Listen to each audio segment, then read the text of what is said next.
Halo guys, kembali lagi bersama saya Bang Komando. Pada video kali ini saya ingin mempersembahkan, video ini juga bisa menjadikan referensi buat Anda semua, yaitu di samping saya ini sudah ada pucuk daun ataupun tanaman ini.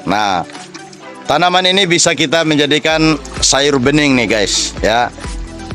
Selain itu juga jenis tanaman ini juga buahnya itu kita bisa olah menjadikan makanan yang mantap dan bisa kita juga kelola untuk kita jual ataupun makan bersama keluarga. Yaitu ini merupakan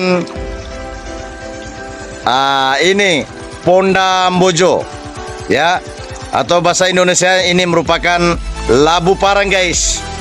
Oke, semoga video ini bermanfaat untuk Anda semuanya. Terima kasih.